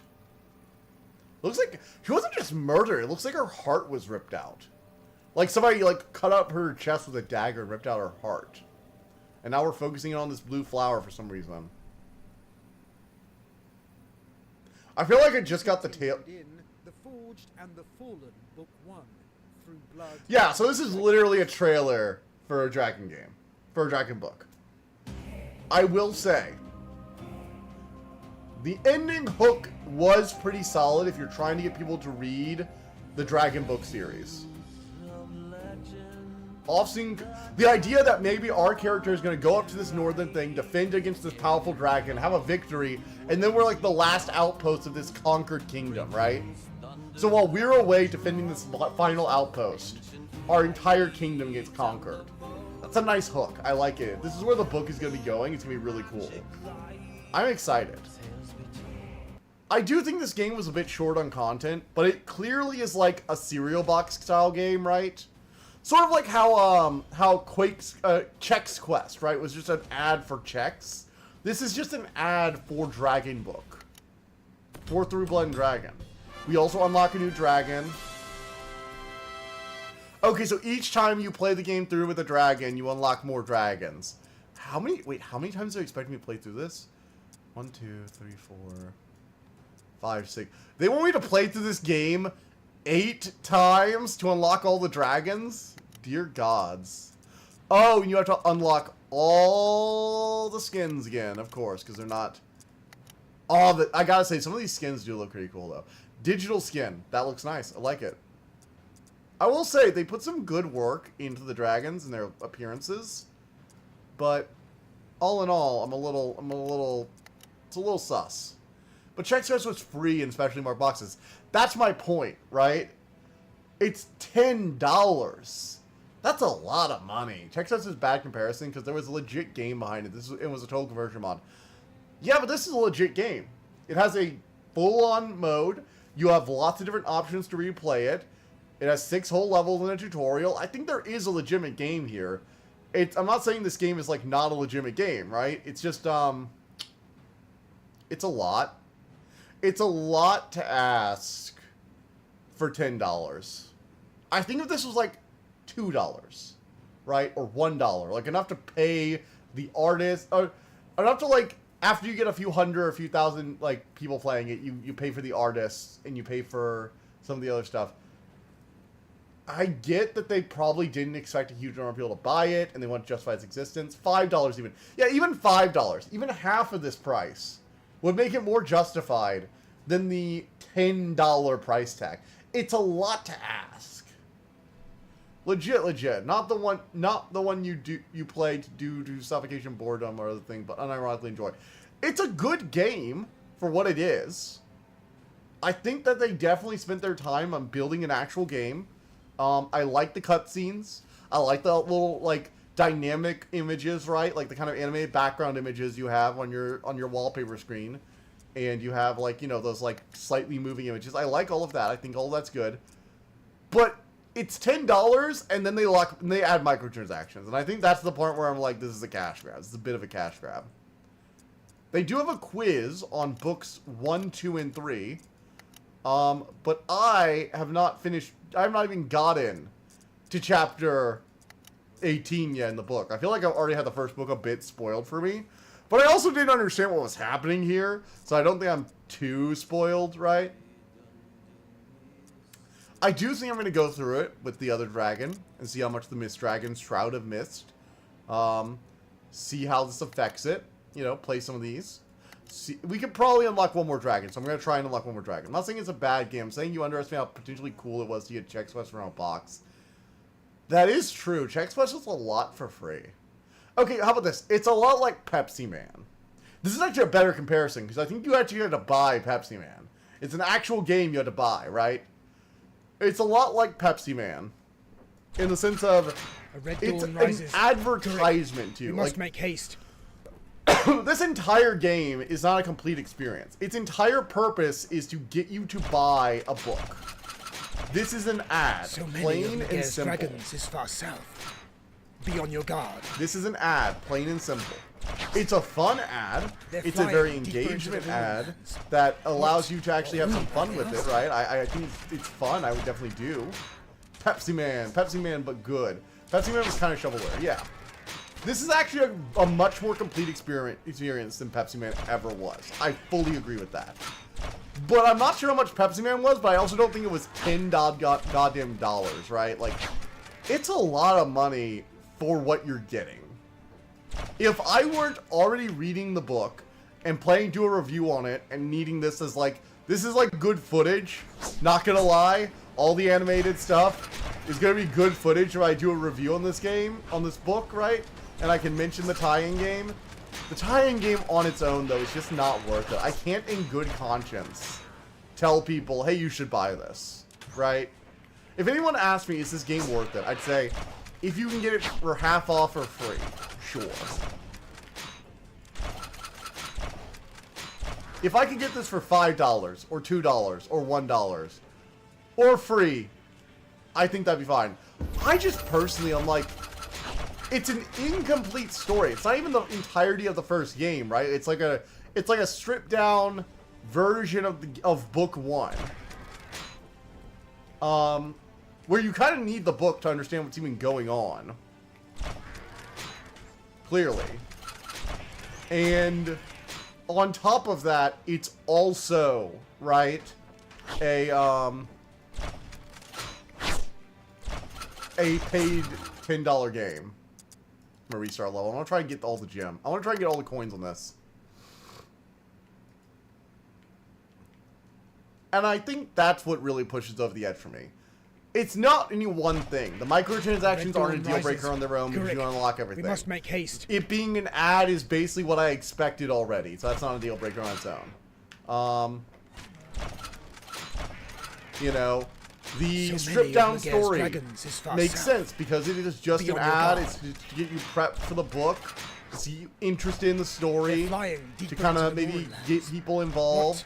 I think it's a great marketing strategy. I wish more books would do like The Witcher, right? Or like this game and make more book games. I think that's a very under-tapped market, and I think it could work really well.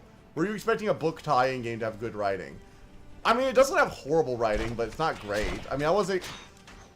You know what? Actually, yes. I was... You know what? I'm actually... You know, the way you said that, I was gonna say no, but the way you said that... yes, I was expecting a book tie-in game to have at least decent writing, right? Because it's literally a tie-in for a book. Like, The Witcher... What? Does The Witcher get that excuse? I'm sorry, what? Because The Witcher is a book tie-in game. You can argue that all you want, but I'm telling you it is. They're definitely like, hey, check out The Witcher series. This is a book series. There are a bunch of them. You can see more Geralt and Yennefer stuff. Like, there is definitely a tease to the book. And we don't say, oh, the Witcher, it's only a book tie-in game. We weren't expecting much.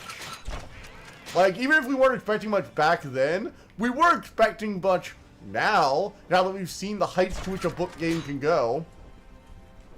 It's sort of like how Spider-Man 2 came out on the GameCube and PS2, and we were all like, well, being a movie tie-in game is clearly no longer an excuse, because they did it really well. Kind of Die Hard syndrome. It follows the story so incoherent and messy inconsequentially despite faithfulness to the source material. And again, I think none of those are on their own deal breakers. All the stuff I have mentioned, not a single thing is on its own a necessary deal breaker for me. It's all of it on top of each other. It's not a great story, and it's also $10, and it also has microtransactions. And if you want to get it, unlock the stuff naturally, it expects you to play through the story 8 times, despite it not being that great compared to the book. Even the little bit I've read so far. The open skies are not safe. It's not any one thing that kills this game for me. It's a combination of various factors that it has going against it. Also, Witcher game does its own thing. It's like fanfic pretty much, but by Sabrowski's words himself. Yeah, but it's probably still the biggest advertisement the books have ever gotten. I mean, I read regularly, and I didn't know what the Witcher books were until the game came out. Until I heard about the game, right? Death by 1,000 cuts. Exactly, it's death by 1,000 cuts. It won't let us It go doesn't do without anything, fight. one thing so horrendously wrong that I can say bad. But after you tally up all the pros and cons, it's just not worth what it's asking for you. Great, especially since the entire story, right? I finished the entire campaign in an hour. An hour. Now, granted, I didn't beat it with all the coins on the first dragon. I didn't unlock all the other dragons. But I beat all 6 of the main missions in an hour. That's not that much content for the amount of money you're going to have to give. And as much as we don't want to admit it, right, games are a bit of a value proposition. There is a bit of a value determination that goes in when you're buying games as to how much time you're going to get out of it, how much enjoyment you're going to get out of the thing. Kind of funny because Monolith did it. That's Monolith from Blood and Fear Condemned. Yeah. You would think they'd be perfect for Die Hard.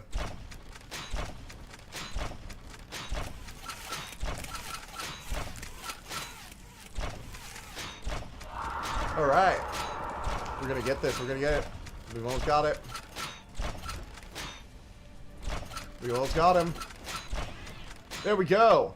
We did it without any revives. All 3 coins gained. Bam. Also, Shogo Armor Division, Blood 2 the Chosen, Nightmare levels, some other misfires. Yeah. It's, Well done. again, Dragonite. it's not any one thing. Defeating a It's bone not dragon is no a small horrible on any I respect. fear It's a what Magellan fine must be game plotting. for what it is. So many of But their what it legions is not to worth these $10. lands. I know I'm repeating myself a lot, but I know the Ugh. the Felician Keep. I'm not disappointed, Demon. I think for a stream, it's actually been rather fun. I've gotten to talk about some, like, obscure book. You know, it's somewhat new. I've gotten to see some good dragon art. Like, I love these full arts. The world captures me here. I think this is a fantastic advertisement for the world. This is the kind of brief piece. Also, sound design, if the mode and more gameplay more satisfying, an hour of high quality entertainment can be fine. Yeah, that repeating ballista reloading animation, right now I can hear it echoing. Creaking clunk, creaking clunk, creaking clunk. I can hear that sound. I do like these songs though. They add a very like Scottish Highland War touch to it all. Or like a medieval King Arthur vibe. It reminds me of the Celtic folklore songs I'll occasionally listen to. I really love it. Really love their music choice here. And I love these full art spreads that look like they're ripped straight from the book with like the subtle animations on them. They're great. This right here is like one of the best parts of this entire thing. It's just these full art spreads. I feel like I've gotten more enjoyment out of this than I have some parts of the game. Yeah. This is my jam, baby. Slow, threatening music as the tension builds and we look out of this divided country. The literal fire fields that separate us from our different regions. Oh, it's so good. Also, just fantastic art. Like, whoever they got to do art design clearly knew what they were doing. Good job. Good job. Clap and a half. Clap and a half. Applaud the parts that are good.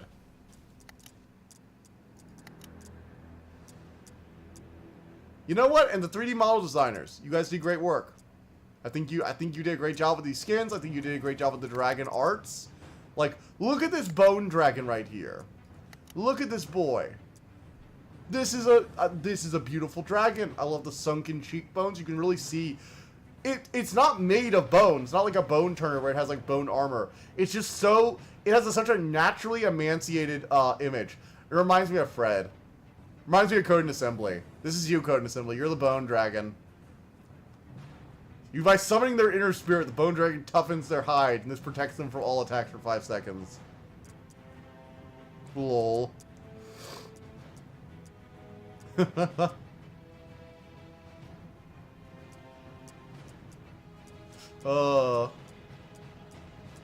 Interesting. Yeah. So I think this has been fun. I think this game is like pretty cool. We're gonna keep going some Mist Dragon. But yeah, I think that's where we're gonna be. So let's see what we got here. We've got 3 coins currently. I think I'm gonna use it for small health regen because that keeps me alive and lets me get the achievement medals, right? So we're going back to the map. Going back to the Traston Fields. With the Mist Dragon. Yeah. I really do want to unlock some of the cooler ones, because some of the other dragons have like actual attacks for their super move, whereas mine has been mostly about avoiding fire. One was like a stun attack, and the other was Attacking defenseless villages. They'll feel the cold bite of lance and dragon bolts. Okay.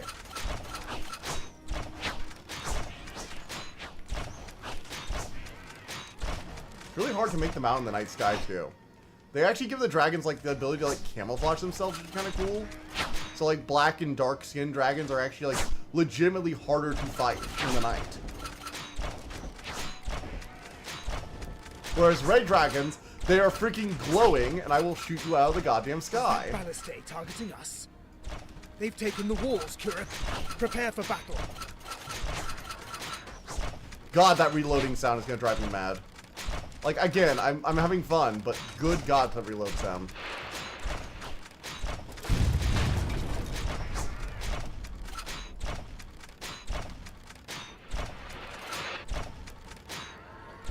You know, I think I'm just gonna, like, snipe some dragons for some easy extra kills for the medal. For the coin. For the coin! I'm gonna, like, stall out this fight real bit. For some easy extra kills. I'm a dirty little spawn camper. Dirty little spawn camper. Alright, there we go. Hey, I wonder, what if Koei Tecmo would be tasked with making a Dragon game? Guys from Samurai Warrior and Dynasty Warrior made Attack on Titans game. I'm not sure if they would do it well or if they would do it terribly, but that's an interesting... I would be on board for that. I'd be on board for seeing what they do. Oh! I have some other news. So, Magic the Gathering, as you all know, is one of my favorite, you know, topics, right? I love playing Magic. I played it on stream recently when Fred came over. We even, you know, streamed some Pauper. And so the next Magic set is like Reality Fracture. It's all about one of the main characters, Jace. He's a kind of mildly disliked and constantly amnesiac mind mage. Usually amnesiac because he wiped his own fucking memories again. But after Reality Fracture, we're getting something else. Was From Theme. Thank you. We had a lot of fun with it too. It's not often we get to like hang out together in person. But anyway, after Reality Fracture, we are apparently getting a Mechs vs. Godzilla set. So this will require a bit of understanding. There's this plane that's basically like ancient magical Japan called Kamigawa. And we went back to it a few years ago at Neon Kamigawa, where it was all like cyberpunky. You know, robo ninjas, advanced technology, corporations. But you also still had the spirit world and dragons and weird, like, it did like all weird tech spirits where spirits of the forges are adapting to work with machinery. It's really cool. Really cool setting. They also have the limited ability to create giant mech suits. Now, there's also another plane of reality in Magic the Gathering called Ikoria. It is literally the Godzilla world. Like, it's the giant monster plane where monsters grow to giant sizes and most of humanity just inside, like, wall cities. It's very much the Godzilla plane. They even had a Godzilla tie-in where, like, they had versions of the cards in the set with the same name, but they were, like, reskinned to look like Godzilla cards. It was, like, different than the current universe beyond things. Anyway... After a recent multiverse event, don't worry, I'm not going to get into it too much.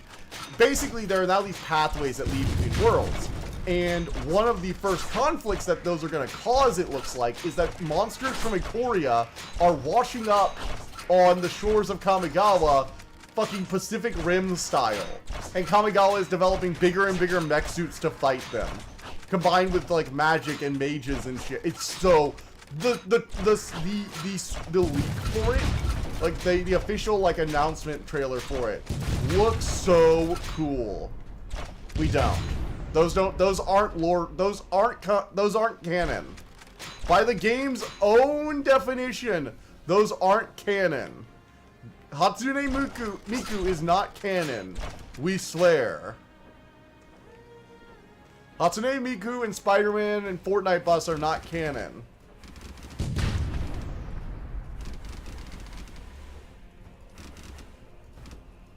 They are not canon. They are out of universe. They are universes beyond. Out of universe stuff that for some reason got made. I don't know. Don't ask me. I hear it's because money. I was afraid one of these vile beasts would show its face. Keep your senses keen, Kuruk, and be ready to strike. But, yeah, so... Of all things, Hatsune Miku could have been in canon. Hatsune Miku is part of Kamigawa. No, I refuse. I reject your reality and substitute my own. But yeah. So, we are gonna get magic mechs. Like, some of these things, like, in the concept art they were showing off, some of them are literally made out of, like, magic trees. We're gonna get, like, magic tree and mechanical mechs fighting giant kaijus. which can include a gigantic fox with crystals growing on it. No, he's joking. He's joshing you. He's punking you. Hatsune Miku is not actually canon. At least I don't think she is. Then again, I have not read on Kamigawa lore in a bit. I would not be entirely shocked. Magic's getting weird, everybody. And the weirdest thing, this is still more lore accurate than the fucking bullshit they're doing with Star Trek. Somehow giant robots fighting kaijus is actually really on brand. And I would usually be more upset because this feels like the kind of out-of-universe stuff that we don't like. But it's done so Magic. Because we've had giant robots in Magic for a long time. Like, that's not even new Magic. Old Magic had a guy called Urza, who was, like, the main character to an extent. He was, like, the big planeswalker and mage who was defending Dominaria from his brother, because he started a pissing contest with his brother. We're getting an underwater set for SpongeBob. In 2077, we're getting an underwater set for SpongeBob. Weirdly enough, I think an underwater set has actually weirdly been, like, needed. But I'm really hoping we don't get a full SpongeBob set. I really hope we don't. They already gave him a secret lair. Do we really need a full SpongeBob set? Really? I actually really like the Kamigawa set. I think it looks cool. And I like the idea that the Omen Paths are starting to cause problems, right? Because this was actually hinted in the Strixhaven book. They were worried about what foreign fauna or flora could do to Strixhaven's ecosystem. And now we're getting that, but with the kaiju from Ikoria in Kamigawa. It's very Pacific Rim-ish, and I like it. I think it fits with the way that both planes have developed. Ikoria had the beasts, and they were always kind of uncontrollable and wild, and they had always been causing problems for the human settlements. There's the keep. You know, there are people who can bond with beasts in Ikoria, and they live out in the wilds, and they, like, tame beasts, these megafauna, and work with them. But the idea that, like, they're starting to find their way through the Omen Paths to Kamigawa as, like, a neighboring plane, right? And now Kamigawa doesn't know how to deal with this essentially invasive species. A lot of the art focuses on the way that, because Ikoria has these, like, massive crystalline growths that are tied to the way that all the species mutate into these gigantic megafauna forms. And the growths are literally erupting from the blood and death the kaiju leave behind them. They're literally terraforming Kamigawa. Yes, it is full-on Pacific Rim. They're kind of terraforming the plane as they go. So you'll see these, like, advanced neon Kamigawa Japanese-esque skyscrapers, and they'll just be these crystalline growths erupting from the ground and tearing the building in two, right? It's really cool and fits the flavor of two planes literally colliding due to the Omen Path. It's fantastic. I love it. I think this is the exact kind of Magic stuff I'm into now. I could give two shits about Reality Fracture's story. Whatever. Jace is going to try and rewrite the multiverse. Someone's going to stop him. Maybe we'll have some, you know, canon reshaping bullshit go on. I don't care. I want to see how Kamigawa's leadership, including the Wandering Emperor, is going to deal with literal kaijus coming to her front door, and how she's going to deal with a plane of kaijus occasionally spitting out a baby at them. That's cool. It's character focused. It's based on a plane. It has real stakes for the people who live there, whereas multiverse stuff inevitably has to be about setting up some new status quo. I think it is cool. And I know Hatsune Miku is canon for Sonic somehow in the corners of non-important lore, so I heard. That's too nerdy for me, he said, calling himself nerd. As if you aren't nerdy. How dare you imply you're not nerdy? We all know the truth, nerdo. It's fine. But yeah, I'm really excited about the Kamigawa set. I was a little bit worried, because Magic is getting very Universes Beyond. But for all my misgivings about Universes Beyond, they have been hitting the Magic sets, right? The sets that are actually in Universe, out of the goddamn park. For all my misgivings, and I don't buy some of them. Like, I bought Avatar a bit, because I do like Avatar, and I think it fits Magic setting. I didn't buy Doctor Who. I'm not buying any Star Trek, you know. I didn't buy any TMNT. I didn't buy any Marvel. I didn't buy any cards from any of those sets. And I will stand by that principle. Even though there are some cards that can make my deck better, I refuse to buy them. Because I think this has gotten out of hand. I am, so it's kind of shameful that I'm not knowledgeable in this particular subject. Hey, you can't be a nerd about everything, nerdo. You can't be a nerd about everything. But, for all my misgivings about all the Universe Beyond, their in-universe sets are kind of freaking bangers. Lorwyn was amazing. The fog is Right. heavy here. Ride carefully, friends. The and newest bring one. down any The- Magare I dragons actually you really see. enjoyed their space set, Edge of Eternities. I liked it. It was a lot of fun. I think they did a really good job as like a Spelljammer style setting.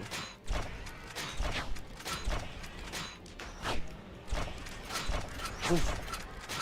Popping up like crazy.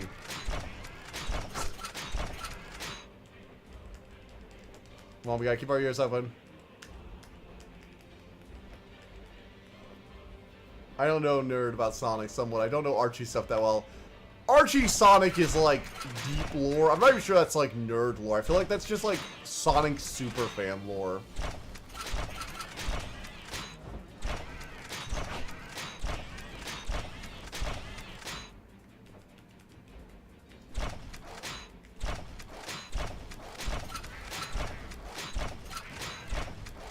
Oh yeah, I've got you, bitches.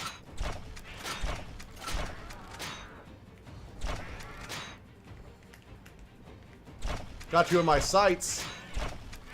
You're not even getting bolts off. I'm killing you guys as... You are literally dropping like flies.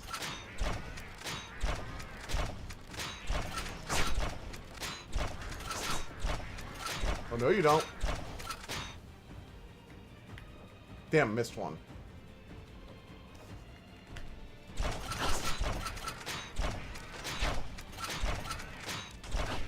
Got him. Oh, there we are. There they are. Haha! God, that sound. If you want to make an argument that Archie Sonic is maybe it won't be its own thing, it actually can. Don't they have like a mammoth chaos sorcerer who's like the most powerful character, one of the most powerful characters in the show? And his response to Sonic eventually became, I'm just gonna wait until you die, because anytime I try and fight you, the literal power of chaos will bend reality to your will. There's too many of them. I only know this because of Death Battle, but apparently there is a mammoth sorcerer who uses chaos magic. And his response to Sonic being too OP in the Archieverse is literally like, Sonic is an embodiment of chaos. Probability and, like, reality literally bends to his will when we fight. So my solution is, I'm immortal. I'm just gonna wait till he dies before I try and do any of my evil plans again. I'm not joking. This is a thing. You can look it up. I looked it up too after I heard about it in Death Battle. It is a thing, and it's hilarious. Literally, some guy got so fed up with Sonic and dealing with him constantly that he's like, look, I'm immortal. I can afford to wait a century or two for the hero to die. Archie Sonic lore is insane. This fog isn't natural. Could it be? Keep a wary eye, Kuruk. Kuruk. Archie Sonic lore is fucking weird, man. It's fucking weird.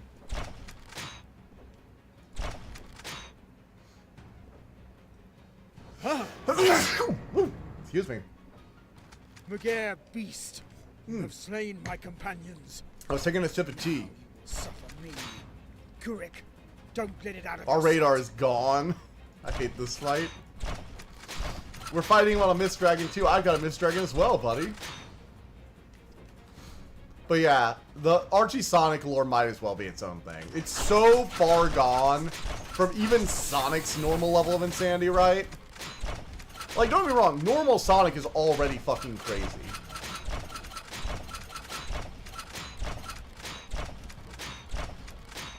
Bless you. Thank you.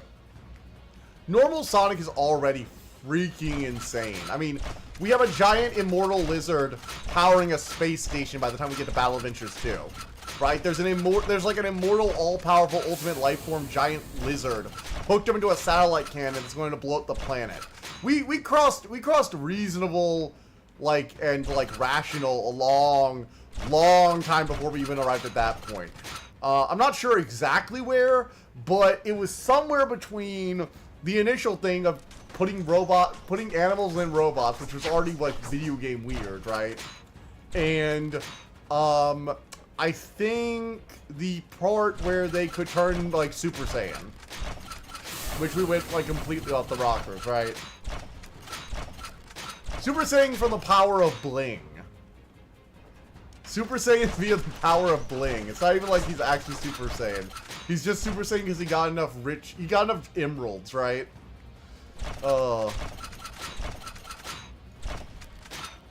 Archie Sonic is something closer to DC or Marvel. I'd say he's closer to DC. Marvel gets stupid sometimes, but not like that stupid. Like Marvel's, don't get me wrong, Marvel's scale is like absurd, and it has some characters that scale into like infinity, but DC does it way more often, from what I've observed. Like I know DC has, or Marvel have people like Sentry, or like, you know, Doctor Strange, who can just like cross the universe in a plank second or something. Or like Silver Surfer, right? But DC has a lot more characters that tend to like just, oh yeah, this stat line is just infinity. There's not a number here. It's just the symbol for infinity.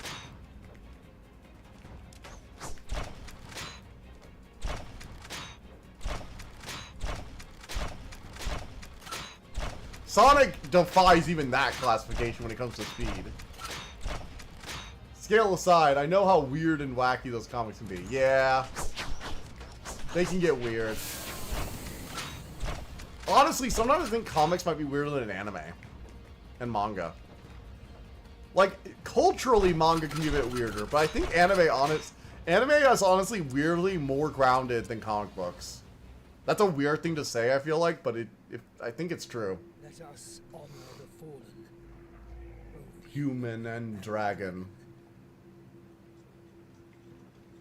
This one is for the fallen guard, the fallen guard. Some DC superhero comics are basically Infinity plus 1. Yeah, functionally, yeah. Sonic is, oh yeah, Infinity. I use Infinity symbols to wallpaper my house. No, I'm serious. Sonic is, Archie Sonic does things that defy the idea of infinity. They defy rationality in any form. It is pure cartoon logic. It is pure cartoon logic.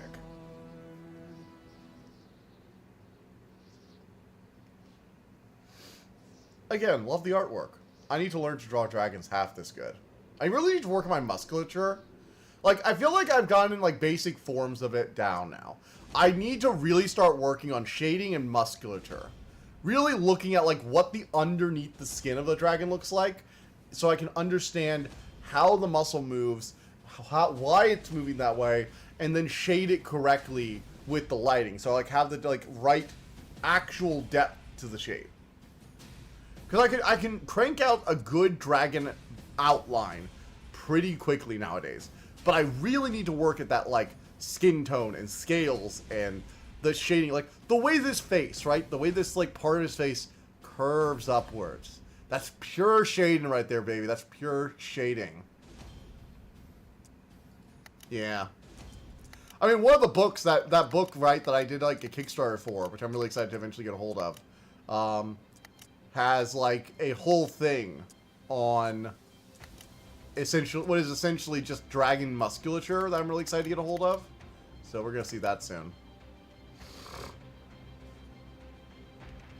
We're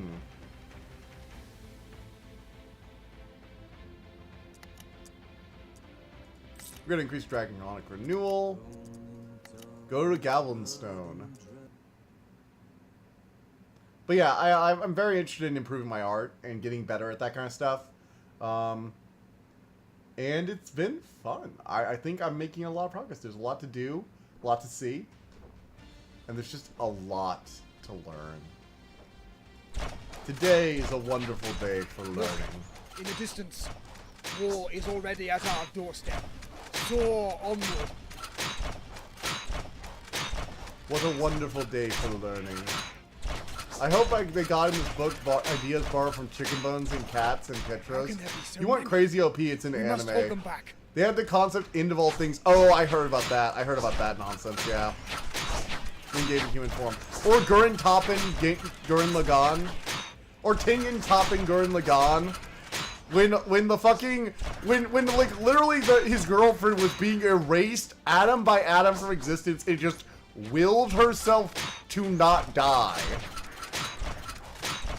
Remember his girlfriend was like made of anti-spiral, and she was just like, yeah, I've developed sentience and free will, and I've officially willed myself to just not die. I've just decided I'm not dying. Ah, yes, I would like to just do whatever I feel like today. She was being destroyed on informational level, and she just decided, nah, I don't really feel like that. I need to get married first. Or when they were tossing around galaxies, or any of the other 1,000 OP feats that show had. Dear God, I genuinely think...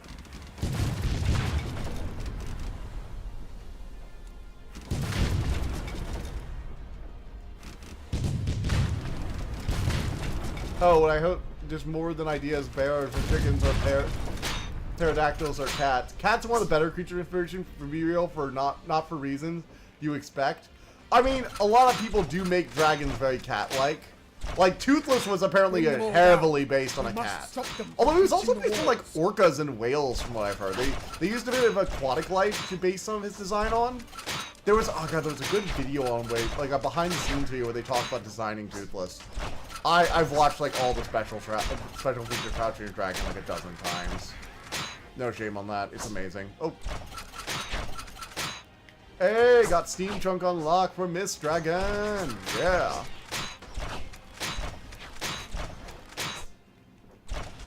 By order of the Dragon Queen of Magir, we demand that you no. surrender. Nope. Nope. How about nope? I say nope. Not surrendering. Not to anyone. You can go and bugger yourselves. Alright. Got him. Sorry, I decided to do an accent for a bit. How was it? Was it terrible? Involved in this? Here, Nate. Good accent or bad accent? Whoa. No matter. We will never yield to the likes of Magir. That makes sense because they got pretty wacky anatomy, colossal And bones, only death body hold a makes free-falling you. Paragon suit. I expect from Dragon to be wacky, not just Dino on steroids. Yeah.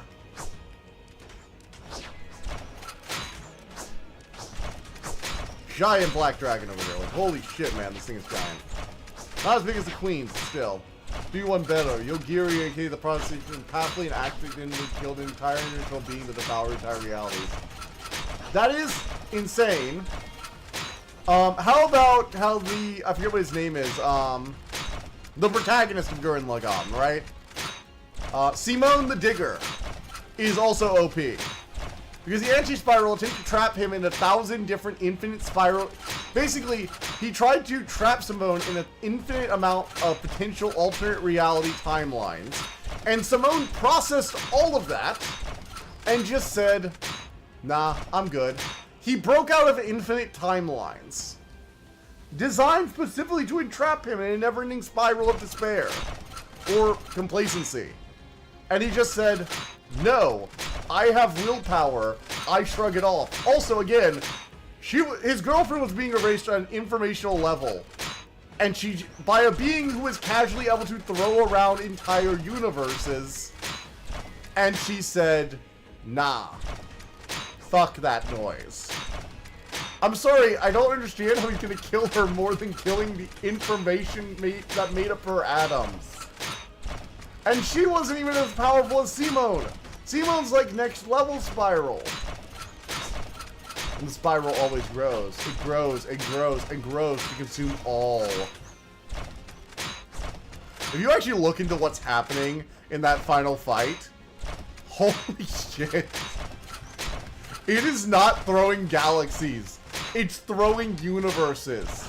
Simone is hucking universes and like processing entire alternate timelines in his head. It's actually insane. Like, even by the insane power scale levels. I will admit, the end of all things is probably the next most absurd thing, I think. What is the cause of Definitely the next most absurd thing. Dragons inverse, making you have a lot of loot out there stuff. Led by the Dragon Queen and her evil Fraser is shadow done with brand. Yogiri having most of his power seared. Yeah, fully unsealed Yogiri is probably broken as shit. Like, he's probably just instantly the most powerful thing in existence.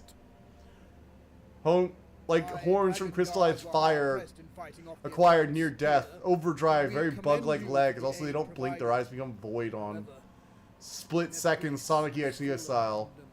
What's even crazier is this was done Yogiri having most power seared. Yeah. Unsealed Yogiri is probably the most broken thing in all of anime ever. Just because there's not really a way to deal with him. He just wins. He just kills everything. Like, everything. And restore Nevergrace to Belvengard. I yearn for nothing more than to drive this enemy far from our lands. Alright, I think I'm gonna do... I think I'm gonna do one more round, and I think that'll be it for tonight. I don't think we're gonna finish the second go of the campaign tonight. But I do think we're gonna get pretty far, right? So, let's do this.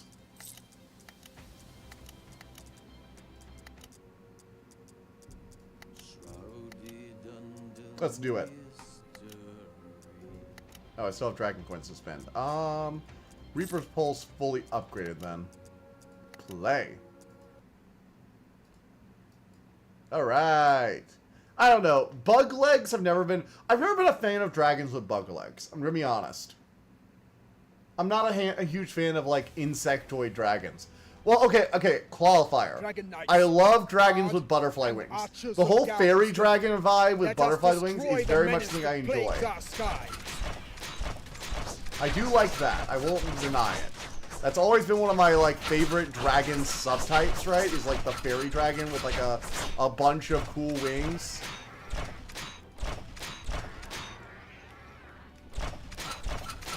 Or like the bee dragons that they have in Wings of Fire.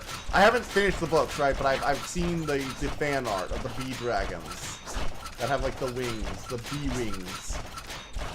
Yogiri is the same vein as Saitama, One Punch Man. OP superheroes. He's a satire of OP Isekai protagonists. Yeah. Weirdly enough, you can do OP protagonists for Isekai very well. I will forever hold up Rimuru, the slime, as like the best example of how to do an OP protagonist right. Because Rimuru's whole goal is to have a cool life, right? And to like make things better for his people and his friends. And he kind of stumbles into actual responsibility and has to do it. It still has all the bullshit that all the other ones have, right? The whole wish fulfillment, ultra OP, I basically stumble in becoming a demon lord, right? I'm BFF with an OP dragon, the whole trivial. The whole spiel. But he has actual enemies on a similar level of power to him, and for most of the story, he's not just, like, instantly better. Especially since he doesn't want to go to war constantly. Like, he would prefer to solve things peacefully if at all possible. So when the Human Kingdom attacks and kills several of his people, and he's forced to become a Demon Lord, not because he wants to, but because the only way to unlock the healing magic he needs to resurrect his friends, it hits, right? Because the only reason he's gaining this power is to bring back his friend's life. He didn't care about being a Demon Lord. He just wanted to protect his people. Rimuru's naivety even has consequences. Yeah, like absolutely had consequences. And again, there are people he's not better than. Like, when he was, like, yes, part of the fight with, what's her name? The hero, right? The hero who, I forget, like, humanity's greatest champion or whatever. Part of that was because, right, he wasn't trying to kill her. But she was also extremely dangerous before he became a Demon Lord. He was maybe, if he went all out, maybe able to kill her, but it would have been a close fight. Because she was, like, dangerous with that anti-magic field. Granted, she attacked him prepared in an ambush with preparations. But a normal human, right, nearly killed him. Literal bug life, some ideas. Wiggy, wacky joints, constructed shape. The northern reaches of Belvengard.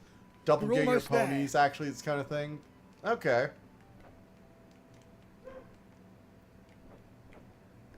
And again, even at the point of the story the anime's at, even though he's like a powerful demon lord, He's not the most Correct. powerful From of the behind. demon lords. Prepare. Hinata, yeah, she's a monster.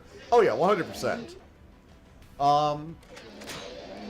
I think the fact that a lot of his actions have consequences that even just like, it's always the most innocuous shit, right?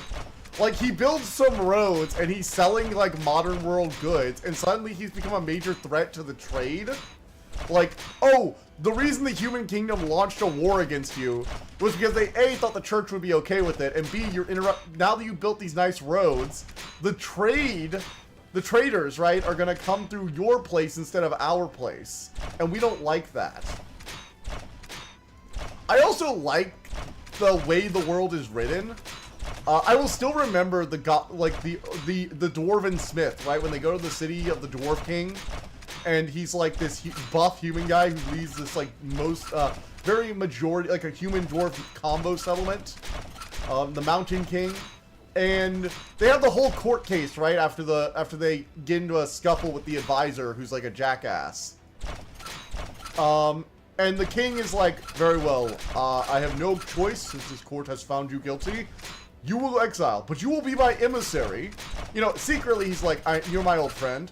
So I'm gonna let you leave, and you're gonna be my emissary, in secret, obviously. You know, you're now like you're still my friend, and you have my permission to go and set up shop in this new kingdom that will surely grant you much more respect than you have been granted in recent years. And then he turns to his advisor, right? He turns to his advisor after the trial, and he's like, I know you rigged this trial.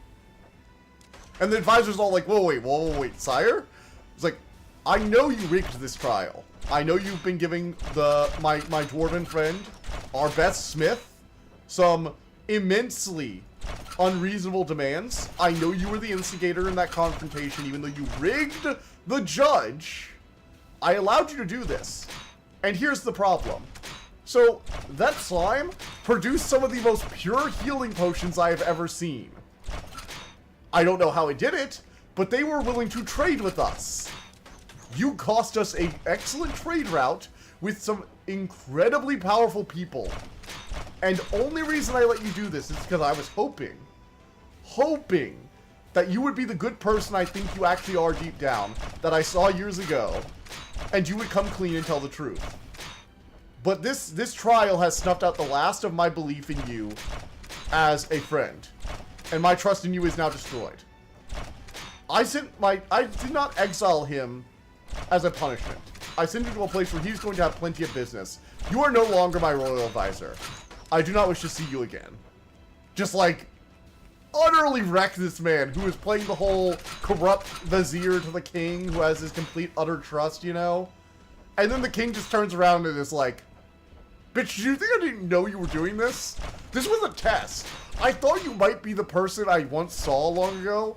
The person who was legitimately excited about progress and advancing humanity's magical and scientific knowledge and being a good, trusted advisor. But no, you obviously can't be trusted anymore, so you're not my advisor anymore. And my hope for you is now completely destroyed. If you wish to regain my trust, you're going to have a long road to it. And then they bring him back. Gazel essentially gets dumped at them. It's like, can you try and make him into a somewhat tolerable human being again, please? Because he's actually really competent, but he needs to learn some goddamn humble pie. Get outed with this shit, Merlin. It was. I think that was the moment I was like, this show is fantastic. Because it showed me that it was going to be more than tropes, right? The evil vizier getting you kicked out of the settlement that eventually kind of becomes an enemy. We've seen it 1,000 times. We've seen variants of this, right?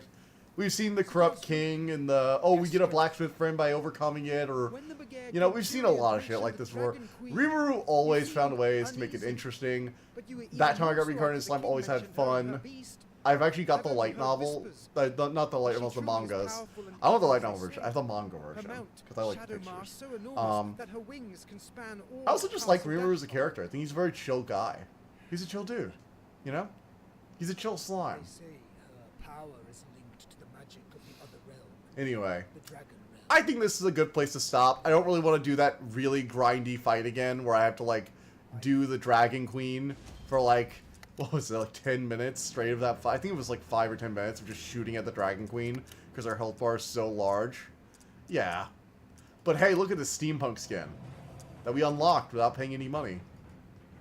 See you guys. Night.